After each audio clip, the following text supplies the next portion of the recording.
Hello बच्चों, good morning, good evening, good afternoon, जब भी आप हमारा वीडियो देख रहे हो। और उम्मीद करते हैं आप सबकी पढ़ाई बहुत अच्छी चल रही होगी। और हम आपको class 10th biology life process chapter आपको पढ़ा रहे थे, जिसमें मैंने आपको न्यूट्रिशन, डाइजेशन, रेस्पायरेशन आपको पढ़ा दिया था। मतलब ह्यूमन का जो पूरा न्यूट्रिशन है वो मैंने आपको क्लियर कट पढ़ा दिया है। ठीक है, अब आपको इसमें आपको जनरली जो आपको पढ़ना है वो आपको पढ़ना है प्लांट का न्यूट्रिशन, कि प्लांट न्यूट्रिशन कैसे करता है। ठीक है, तो देखिए प्लांट का जो न्यूट्रिशन है वो थोड़ा सा एनिमल से या ह्यूमन से थोड़ा सा डिफर कर जाता है। ठीक है, अब देखो जहाँ पर हमने पता था कि जो एनिमल होते हैं या जो ह्यूमन होते हैं वो हेट्रोट्रॉपिक होते हैं। ठीक है, क्योंकि वो अपने फूड के लिए किसी दूसरे ऑर्गेनिज्म पे वो क्या करते थे, डिपेंड करते थे। जबकि प्लांट जो होता है वो कैसा होता है, आपका प्लांट जो होता है वो आपका ऑटोट्रॉपिक न्यूट्रिशन होता है। ठीक है, तो ह्यूमन जो हो गया या एनिमल जो हो गए वो हेटरोट्रॉपिक न्यूट्रिशन शो करते हैं, और जो प्लांट होते हैं वो ऑटोट्रॉपिक न्यूट्रिशन शो करते हैं। ठीक है, अब क्योंकि प्लांट जो है अपना न्यूट्रिशन वो प्रिपेयर करता है, मतलब अपना फूड जो होता है वो खुद प्रिपेयर करता है, और प्लांट जिस प्रोसेस से अपने फूड को प्रिपेयर करता है that process is known as photosynthesis. ठीक है, फोटोसिंथेसिस वो प्रोसेस होता है जिसमें कोई भी प्लांट अपना फूड को प्रिपेयर करता है। ठीक है, तो अब देखो फोटोसिंथेसिस को करने के लिए, इस प्रोसेस को करने के लिए हमकी कुछ चीज़ों की रिक्वायरमेंट होती है। जैसे हमें चाहिए, क्या चाहिए हमको, वाटर चाहिए। ठीक है, दूसरा हमको CO2 चाहिए। ठीक है, तीसरा हमको सनलाइट चाहिए। नेक्स्ट आपको क्लोरोफिल चाहिए। ठीक है, ये वो सारी चीज़ें हैं जो प्लांट यूटिलाइज करता है। ठीक है, मतलब कि कह सकते हो कि प्लांट जो होता है वो इनऑर्गेनिक मटेरियल को, इनऑर्गेनिक रॉ मटेरियल को वो यूज़ करता है, और यूज़ करके एक ऑर्गेनिक मटेरियल को वो प्रिपेयर कर देता है। ठीक है, अब जरा फोटोसिंथेसिस को ध्यान से देखो। फोटो का मतलब होता है इसमें लाइट। ठीक है, फोटो का मतलब है इसमें लाइट, और सिंथेसिस का मतलब होता है बनाना। तो फोटो लाइट की मदद से किसी कंपाउंड को बनाना। मुझे ये बताओ, photosynthesis in example of catabolism और एनाबॉलिज्म। फोटोसिंथेसिस किसका एग्जांपल है, कैटाबॉलिज्म का या एनाबॉलिज्म का? ठीक है, कमेंट बॉक्स में कमेंट करना। अब क्योंकि इसमें होता क्या है, देखो आप वाटर को यूज़ करते हो। अच्छा, वाटर इसको कहाँ से मिल जाता है, वाटर इसको मिल जाता है सॉइल से। CO2 कहाँ से मिल जाता है प्लांट को, ये मिल जाता है उसको एटमॉस्फियर से। सनलाइट इसको कहाँ से मिल जाती है, सन से मिल जाती है। क्लोरोफिल उसको कहाँ से मिल जाती है, तो क्लोरोफिल आपकी पत्तियों में ही प्रेजेंट होती है। ठीक है, क्लोरोप्लास्ट आपका होता है तो पत्तियों में ही प्रेजेंट होती है। तो इन सब मटेरियल्स का प्लांट आपका यूज़ करता है और आपका एक प्रोडक्ट बनाता है, और इस पूरे प्रक्रिया को ही हम बोलते हैं फोटोसिंथेसिस बोलते हैं। ठीक है, तो आई थिंक आपको क्लियर हो गया होगा, ये समझ में आ भी गया होगा। चलिए, तो ये आपका हो गया। अब फोटोसिंथेसिस की इक्वेशन देख लेते हैं, जो बहुत पूछा जाता है और बच्चे अक्सर गलत करके आते हैं, और पेपर में भी आता है कि which one of the following statement is true और which of the following equation is correct. ठीक है, तो देखो फोटोसिंथेसिस में क्या होता है, अगर आपको ये इक्वेशन मिलती है CO2 प्लस H2O, उसके बाद यहाँ आपका बन जाएगा glucose C6H12O6 plus O2 plus H2O। अगर ये आपको कहीं लिखा मिलता है, ठीक है, अगर ये है आपको, तो ये गलत है। ठीक है, ये पहला तरीका हो सकता है। ठीक है, ये गलत है। ठीक है, आपको ये नहीं, ये फोटोसिंथेसिस की क्वेश्चन नहीं है। दूसरी 6CO2 plus 12H2O,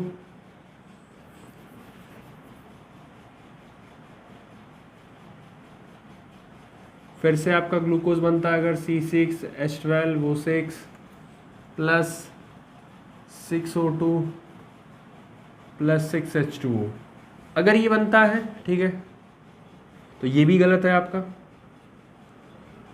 CO2 H2O,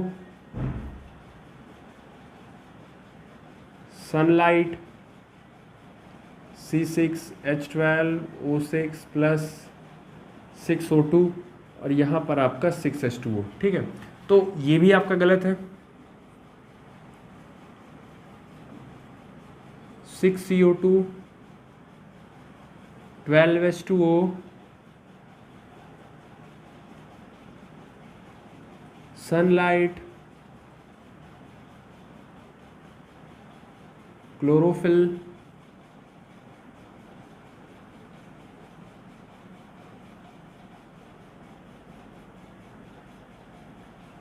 ठीक। ये जो आपकी फोर्थ वाली इक्वेशन है, लास्ट वाली जो इक्वेशन है वो आपका एकदम सही है। ठीक है, अब इसमें देखो गलती क्या क्या है। पहला, यहाँ तो आपने ये बताया ही नहीं है कि कितना CO2 लग रहा है, कितना H2O लग रहा है, कितना O2 निकला, कितना ये। दूसरी, आपने यहाँ वाली जगह मिस कर दी है। ठीक है, सनलाइट और क्लोरोफिल, तो इन दोनों की वजह से ये इक्वेशन गलत हो गया। ठीक है, सेकंड क्या है, देखो सब सही है। ठीक है, लेकिन यहाँ पे देखो ये वाला आपने ये मेंशन ही नहीं किया है कि किसके प्रेजेंस में ये हो रहा है, तो इसीलिए ये इक्वेशन भी गलत हो गया।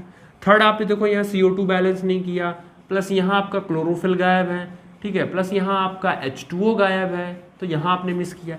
अब राइट इक्वेशन देखो, 6CO2 + 12H2O, सनलाइट भी चाहिए, साथ में क्लोरोफिल, ग्लूकोज बन गया, 6O2 भी निकल गया और 6H2O। अब दिमाग देखो क्या लगाना है, कभी ये मत कर देना कि 6H2O इधर है तो इसको इधर ले आए तो माइनस करके 12 में से 6, नहीं, ऐसा नहीं करना है। आप समझो इसको कि 6H2O को 6CO2 को 12H2O चाहिए।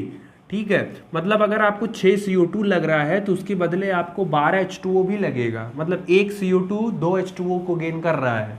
अगर आप एक CO2 को ले रहे हो तो उसके लिए आपको 2 H2O लेना पड़ेगा, तभी ये प्रोसेस होगा, नहीं तो होगा ही नहीं, रुक जाएगा। तो ऐसे 6 के लिए 12 H2O चाहिए। सनलाइट और क्लोरोफिल लिखा होना चाहिए एरो पर। ग्लूकोज, ये जो आपका C6H12O6 है, इसका होता है ग्लूकोज। ठीक है, और ग्लूकोज आपका मैंने बता दिया था, ये क्या है आपका एक तरीके का कार्बोहाइड्रेट है।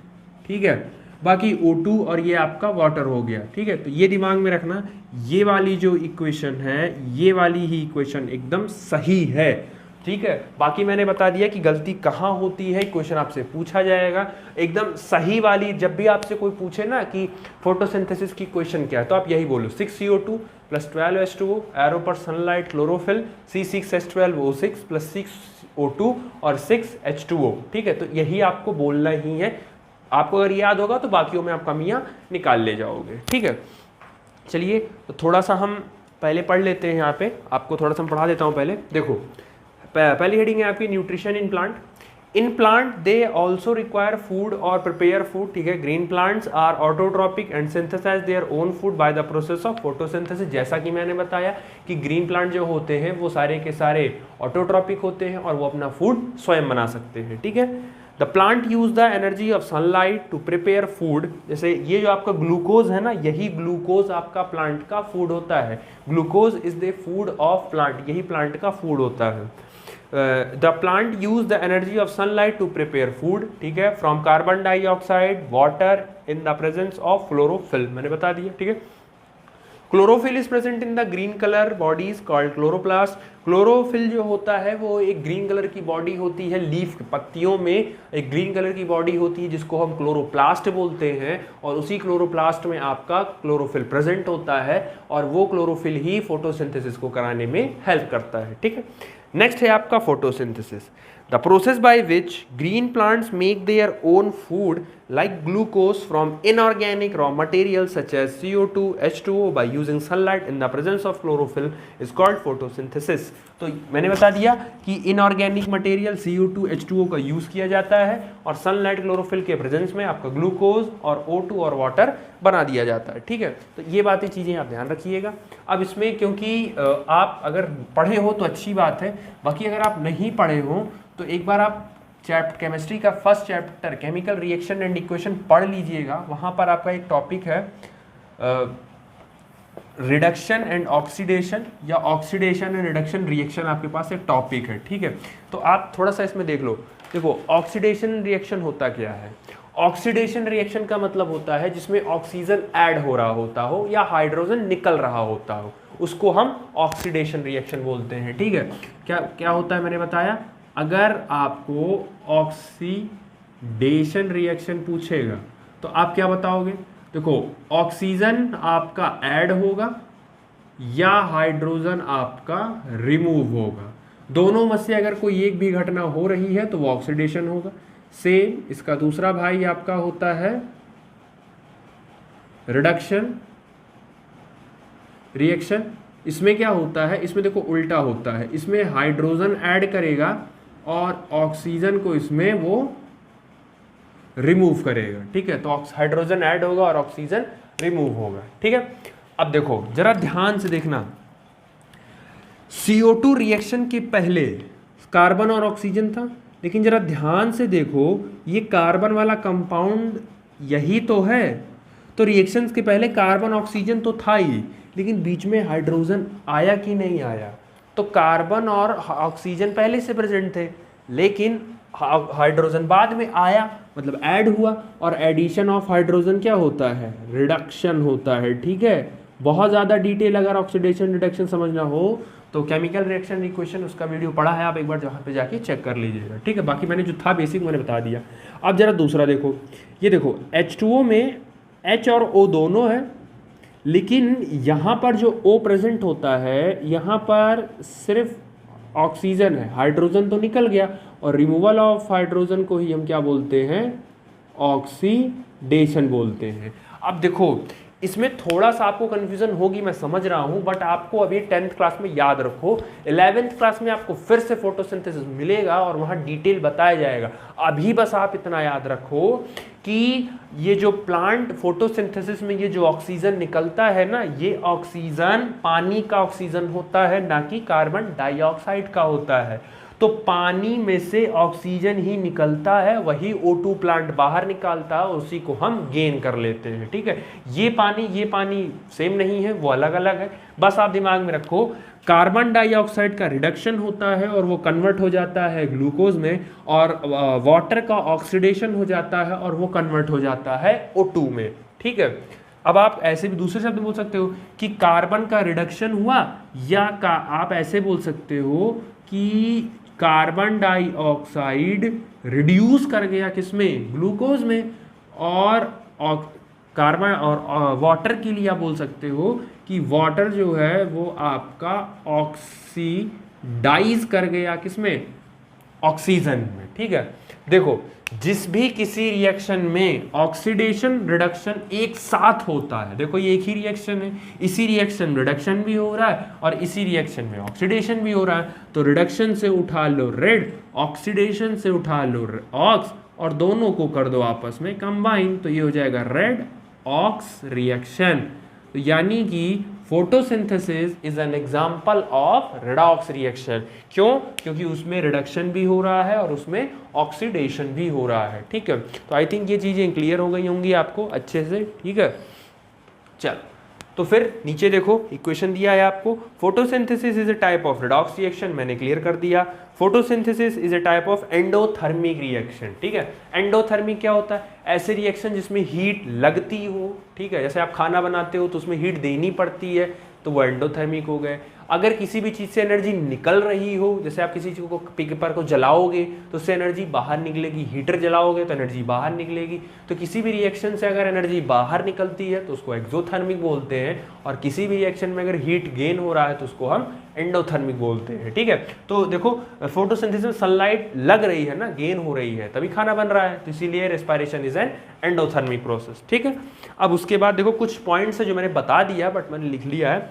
In reaction oxygen is released by water, oxygen जो होता है वो पानी से निकलता है। अब कैसे? क्योंकि पानी टूटता है, अब ये डिटेल में है क्लास 11th में। पानी अपने आप को ब्रेक करता है, और जब पानी टूटता है तो उस इवेंट को बोलते हैं हम फोटोलिसिस ऑफ वाटर। तो फोटोलिसिस ऑफ वाटर होता है, उसमें ऑक्सीजन फ्री होता है और वही ऑक्सीजन प्लांट के थ्रू बाहर कर दिया जाता है। ठीक है, CO2 को कहाँ से गेन करेगा, वो एटमॉस्फेयर से गेन करेगा। H2O से कहाँ करेगा, वो सॉइल से गेन कर लेगा।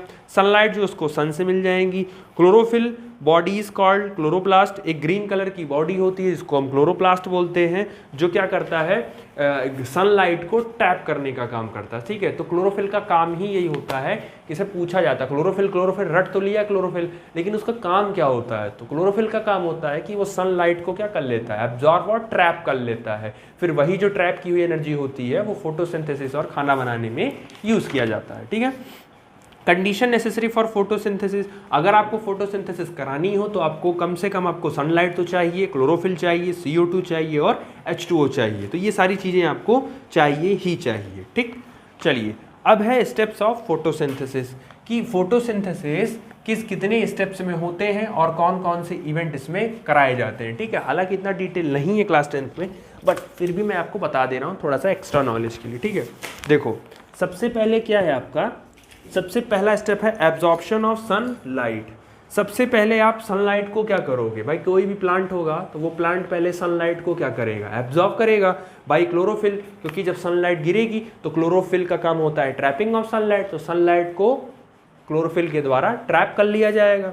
Conversion of light energy into chemical energy and splitting of water into hydrogen and oxygen, और उस एनर्जी की मदद से तुरंत पानी को तोड़ दिया जाएगा, मतलब लाइट एनर्जी को केमिकल एनर्जी में कन्वर्ट कर दिया जाएगा, और वाटर जब ये टूट जाएगा तो वो ऑक्सीजन और हाइड्रोजन में ब्रेक डाउन कर दिया जाएगा। ठीक है, और वो हाइड्रोजन जो होता है वो कई साइकिल्स होती हैं जो अंदर ही यूज कर लिए जाते हैं, बट ऑक्सीजन को एज अ हम बाहर कर देते हैं। अब क्यों बाहर कर देते हैं उसका भी रीजन है, क्योंकि ऑक्सीजन जो होता है, अगर ऑक्सीजन अंदर रुक गया तो आपको पता होगा कि ऑक्सीजन जनरली किसी भी चीज़ को कंबशन में, जलाने में हेल्प करता है।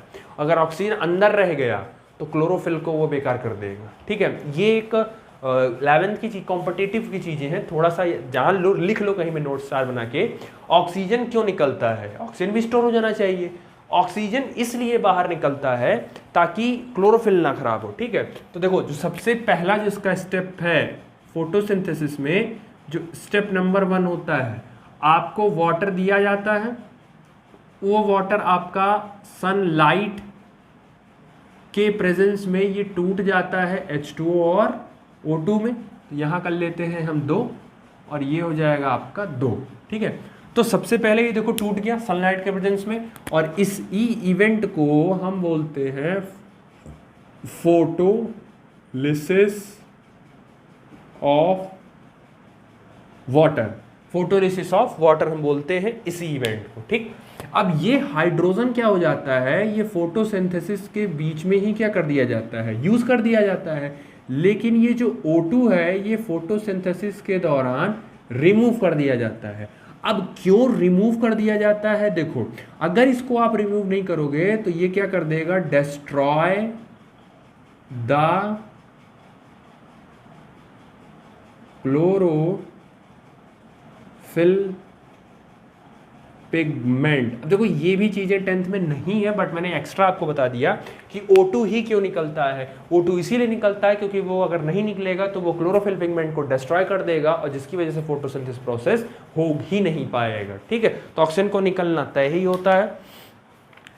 अच्छा, ये जो इवेंट होता है, पहला जो इवेंट होता है, क्योंकि ये सनलाइट के प्रेजेंस में हो रहा होता है। ठीक है, सनलाइट के प्रेजेंस हो रहा होता है, तो इसीलिए ये रिएक्शन कहलाती है आपकी लाइट रिएक्शन।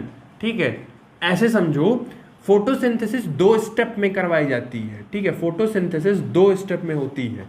पहली जो इसकी स्टेप होती है वो होती है लाइट रिएक्शन, और जो सेकंड स्टेप होती है वो होती है इसकी डार्क रिएक्शन। तो लाइट और डार्क में ही पूरे फोटोसिंथेसिस को समेट दिया गया है। ठीक है, लाइट रिएक्शन के लिए लाइट का होना जरूरी होता है। इन द प्रेजेंस ऑफ लाइट अगर काम हो रहा हो तो that is called light reaction. जैसे कि यहाँ वाटर टूट रहा है इन the presence of light, that is photolysis of water, और इसी इवेंट को हम बोलते हैं लाइट रिएक्शन। लेकिन जब लाइट रिएक्शन होता है तो इसका जो प्रोडक्ट होता है, ठीक है समझो, लाइट रिएक्शन जब होता है तो इसका जो प्रोडक्ट होता है वो निकलती है आपकी एनर्जी। ठीक है, अभी बहुत ऊपर से बता रहा हूँ, नेक्स्ट वीडियो में आपको थोड़ा और डिटेल करूँगा। ठीक है, इसको मैं डिटेल करूँगा नेक्स्ट वीडियो में और अच्छे से। ठीक है, अब लाइट की जो प्रोडक्ट होता है, बाई प्रोडक्ट होता है लाइट का, वो होता है एनर्जी, और ये जो एनर्जी यहाँ निकलता है ये यूज़ किया जाता है डार्क रिएक्शन में। तो लाइट का जो प्रोडक्ट होता है वो डार्क रिएक्शन में यूज़ किया जाता है। अब ऐसा नहीं है कि dark light reaction in the presence of light हो रहा है तो dark reaction in the absence of light होगा, नहीं ऐसा कुछ नहीं है। आप बस याद रखना लाइट रिएक्शन लाइट के प्रेजेंस में होती है, but dark reaction light reaction के प्रोडक्ट पर डिपेंड करती है। अगर इसका प्रोडक्ट नहीं निकलेगा तो डार्क रिएक्शन नहीं होगा, ठीक है। दूसरी बात, ये जो पानी वाला सिस्टम चलता है, जो पानी यहाँ टूट रहा होता है, ये होता है किसके कंट्रोल में, ये होता है लाइट रिएक्शन के कंट्रोल में। यहाँ से एनर्जी निकली, उस एनर्जी का यूज़ किया जाता है और उस एनर्जी का यूज़ करके इस CO2 को कन्वर्ट किया जाता है किसमें, ग्लूकोज में। तो ये जो रिडक्शन वाला प्रोसेस है, ये वाला रिएक्शन कौन सा होता है, ये होता है डार्क रिएक्शन, ठीक है। तो ये दोनों को याद रखना। फोटोसिंथेसिस आपका 2 स्टेप में परफॉर्म होता है, light reaction and dark reaction. Light reaction में आपका जनरली वाटर को स्प्लिट किया जाता है, ठीक है, और लाइट रिएक्शन का जो एनर्जी का जो प्रोडक्ट होता है वो डार्क रिएक्शन में यूज़ कर लिया जाता है, ठीक है। चलिए नेक्स्ट है आपका reduction of CO2 by hydrogen to form carbohydrate like glucose by utilising the chemical energy, that is dark reaction. जैसे मैंने बता दिया कि लाइट एनर्जी से आपका इस वाली रिएक्शन से एनर्जी निकलती है और उसको डार्क में क्या कर लिया जाता है, यूज़ कर लिया जाता है, ठीक। साइट ऑफ फोटोसिंथेसिस, फोटोसिंथेसिस होता कहाँ, chloroplast is a site of photosynthesis. By photosynthesis आपका क्लोरोप्लास्ट में ही होगा क्योंकि क्लोरोफिल वहीं पे प्रेजेंट है, लाइट ट्रैपिंग की काम वहीं चल रही है। Chloroplast are green plastid which help in synthesis of organic compound like glucose. Chloroplast जो होता है एक प्लास्टिड होता है। देखो प्लांट के अंदर एक पर्टिकुलर स्ट्रक्चर होता है दैट इज प्लास्टिड, हम ना उसको प्लास्टिड बोलते हैं, ठीक है, 9th क्लास में भी आपने पढ़ा होगा। तो ये ग्रीन कलर का प्लास्टिड होता है, मतलब जिसमें आपका क्लोरोप्लास्ट प्रेजेंट होता है जो कि खाना बनाने के लिए यूज़ किया जाता है। The chloroplast are distributed uniformly in cytoplasm of plant cell. Plant के सेल में साइटोप्लाज्म क्लोरोप्लास्ट यूनिफॉर्मली प्रेजेंट होता है। Chloroplast have their own mitochondria and 70s type of ribosome. Chloroplast के पास अपना माइटोकॉन्ड्रिया होता है, ठीक है, अपना उसका खुद का होता है और उसके अंदर 70s राइबोसोम पाया जाता है। 9th क्लास में आपने सेल पढ़ा होगा तो आपको राइबोसोम पढ़ाया गया होगा, 70s 80s वहाँ आपको पढ़ाया गया होगा। तो जस्टा डाटा है, आप याद रखो, नहीं भी आएगा तो बता देना, मैं समझा दूंगा।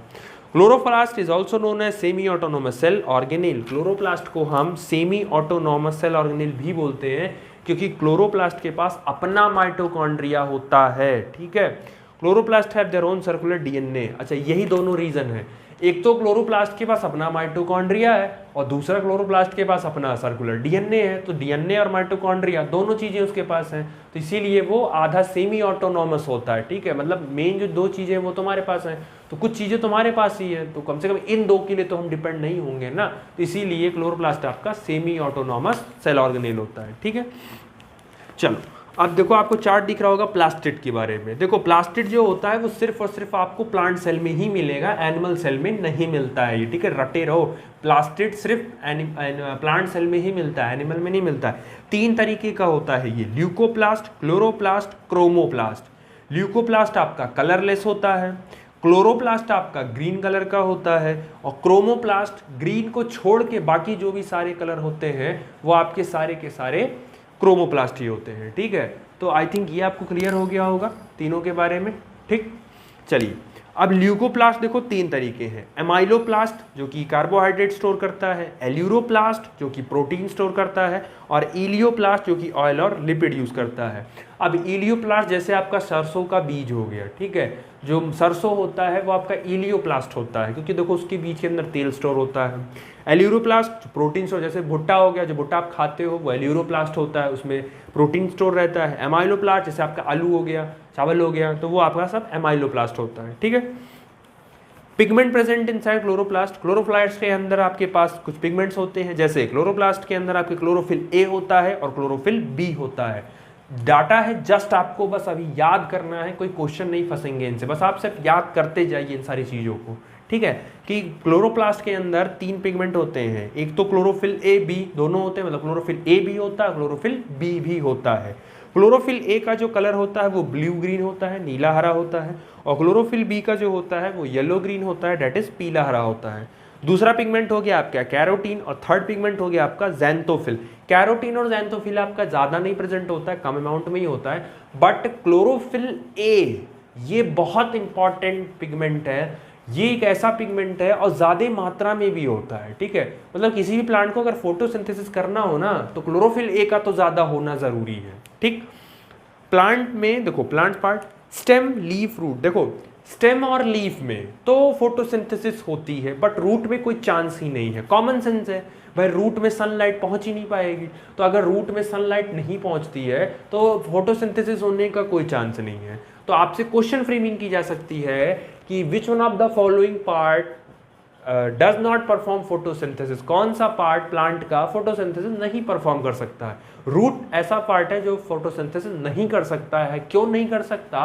क्योंकि रूट में सनलाइट नहीं पहुंच पाती है। ठीक, स्टेम और लीफ दोनों करते हैं। लीफ में सबसे ज्यादा होता है। अच्छा, ये भी पूछ सकता है कि सबसे ज्यादा फोटोसिंथेसिस कहाँ होता है, तो लीफ में सबसे ज्यादा होता है। स्टेम में भी होता है, बहुत ज्यादा नहीं होता, बट होता है स्टेम में भी। ठीक है, maximum photosynthesis occur in which part of plant, जैसे लीफ मैंने बता दिया कि सबसे ज़्यादा फोटोसिंथेसिस आपका प्लांट में होता है। ठीक है, और सबसे जो कम होता है फोटोसिंथेसिस वो आपका रूट में होता है। ठीक है, तो ये सारी चीज़ें आप याद रखना। ठीक है, अच्छा उसके बाद आपको एक जनरली क्लोरोप्लास्ट का आइडिया देना है। ठीक है, तो वो बहुत थोड़ा डिटेल उसको बताना है। तो एक्चुअली क्या है कि इधर थोड़ी सी दिक्कत चल रही है, थोड़ी सी घर में दिक्कत चल रही है, और थोड़ा काफ़ी मैं बिज़ी भी हो जा रहा हूँ। ठीक है, तो ये जो क्लोरोप्लास्ट वाला है और ये जो थोड़ा सा लाइट रिएक्शन डार्क रिएक्शन, इसको नेक्स्ट वीडियो में और अच्छे से बताता हूँ मैं। ठीक है, तो अभी छोटा सा ही डाला है, बहुत बड़ा नहीं डाल रहा हूँ मैं। आप इतना ही पढ़ लेना। ठीक है, आप चीज़ें नोट्स बना लेना, इतना कर लेना। बाकी कोई डाउट होगा तो पूछ लेना। कंटिन्यूटी रहेगी वीडियो की, थोड़ी सी दिक्कत चल रही है। 2-3 दिन में सही हो जाएगा तो वीडियो फिर रेगुलर आएगा और आपका लॉन्ग वीडियो ही आएंगे। ठीक है, 40-45 मिनट का वीडियो आएगा। अभी थोड़ी सी दिक्कत चल रही है, इसीलिए थोड़ी वीडियो शॉर्ट आ रहा है। तो एक दिन और लगेगा इस चैप्टर को पूरा होने में, और एक दिन और लगेगा इस चैप्टर का जो भी क्वेश्चंस होंगे वो आपको सॉल्व कराने हैं। ठीक है, रिवीजन एक शॉर्ट टाइप समरी भी पूरे चैप्टर की एक दिन में देंगे। मान के चलो 2 से 3 दिन और इस चैप्टर में लग जाएंगे और आपका लाइव प्रोसेस जो चैप्टर है वो खत्म हो जाएगा। ठीक है, तो उम्मीद पढ़ाई करते रहिए, और उम्मीद करते हैं अच्छे से पढ़ाई कर रहे होंगे आप। ठीक है, कोई दिक्कत होगी तो ज़रूर बताइएगा, कुछ सजेशन होगा तो वो भी बताइएगा, कोशिश करेंगे सुधार करने की। ठीक है, तो all the very best, thank you.